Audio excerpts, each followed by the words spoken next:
Halo teman-teman semua, selamat datang kembali di 12 Harian Menjadi Murid.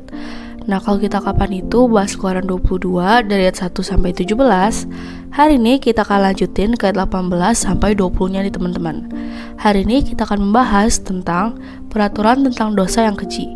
Nah, seperti biasa aku akan bacain dulu bacaan firman Tuhan kita untuk hari ini ya teman-teman.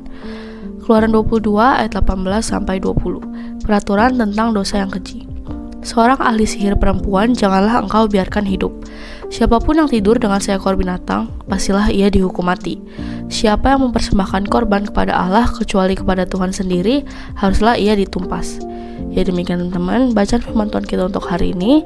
Nah sekarang kita langsung masuk ke satunya ya. Nah oke guys, jadi di ayat 18 itu tentang hukum yang menentang ilmu sihir. Nah, sihir adalah sebuah persekutuan dengan kekuatan-kekuatan yang memberontak terhadap Allah. Seberapa jauh hal itu merupakan khayalan, seberapa jauh penipuan, seberapa jauh persekongkolan yang nyata dengan kuasa-kuasa jahat tidak dapat diketahui ya guys. Biarlah pandangan yang paling rasional yang diambil. Tetap saja, dalam praktiknya terdapat penolakan mutlak terhadap agama dan terhadap otoritas Allah. Nah, oleh karena itu, para penyihir di Imamat 19-31 dan para ahli nujum sihir itu di bawah teokrasi Yahudi, sama seperti para penyembah berhala dan penghujat, harus dihukum mati. Gitu guys. Nah, lalu di ayat 19 itu tentang hukum yang melawan kejahatan yang tidak wajar. Kejahatan yang disebutkan di sini dikatakan telah terjadi di Mesir dan bahkan telah menjadi bagian dari agama Mesir. Meskipun dianggap oleh orang Yunani dan Romawi sebagai sesuatu yang menjijikan dan hina, tampaknya hal ini tidak dianggap sebagai kejahatan oleh para pembuat undang-undang mereka. Karena itu, Allah memberikan peraturan tentang hal kekejian ini, yakni tidak diperbolehkan untuk tidur dengan binatang. Apa sih maksudnya tidur dengan binatang? Nah, kita bisa berasumsi macam-macam ya kan? Tapi, yuk kita membandingkan dengan Alkitab versi terjemahan lain untuk kata tidur. Yang pertama dari terjemahan ESV, yaitu Whoever lies with an animal shall be put to death. Yang kedua ada terjemahan dari NIV, yaitu Anyone who has sexual relations with an animal is to be put to death. Lalu yang ketiga dari terjemahan NASB, yaitu Whoever has sexual intercourse with an animal must be put to death. Lalu yang terakhir terjemahan dari CSB, yaitu Whoever has sexual intercourse with an animal must be put to death. Nah, dari 4 perbandingan terjemahan lain itu, kita dapat menyimpulkan bahwa kata tidur di sini maksudnya adalah berhubungan seksual dengan binatang. Perbuatan tersebut dilarang, dan bagi yang melakukan tindakan terlarang tersebut akan dihukum mati guys.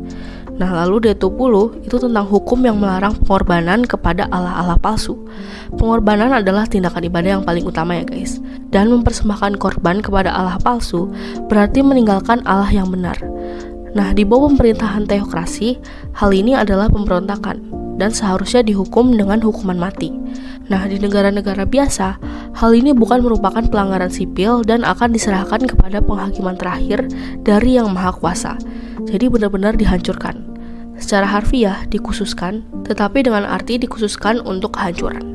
Ya, jadi segitu aja teman-teman firman Tuhan kita untuk hari ini. Nah, sekarang aku mau kalian buat merefleksikan nih guys.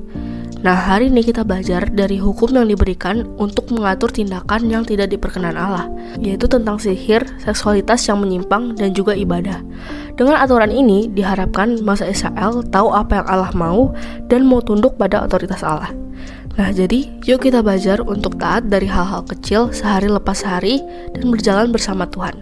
Yuk bisa yuk teman-teman. Nah, lalu pertanyaan efektif untuk hari ini ada 2 nih guys. Yang pertama, apa yang kamu pelajari dari pribadi Allah hari ini? Lalu yang kedua, apa yang kamu pelajari dari hukum yang begitu detail mengatur kehidupan bermasyarakat dari bangsa Israel? Seperti biasa, teman-teman boleh jawab sendiri, atau kalau mau komen di bawah jawaban kalian juga boleh banget guys. Ya jadi segitu aja satu kita untuk hari ini. Sekarang aku mau pimpin kalian dalam doa penutup ya teman-teman. Teman-teman, mari kita berdoa.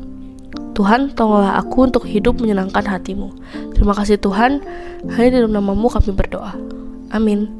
Tetap semangat guys, Tuhan Yesus beserta kita. Thank you for watching and see you in the next video. Bye-bye.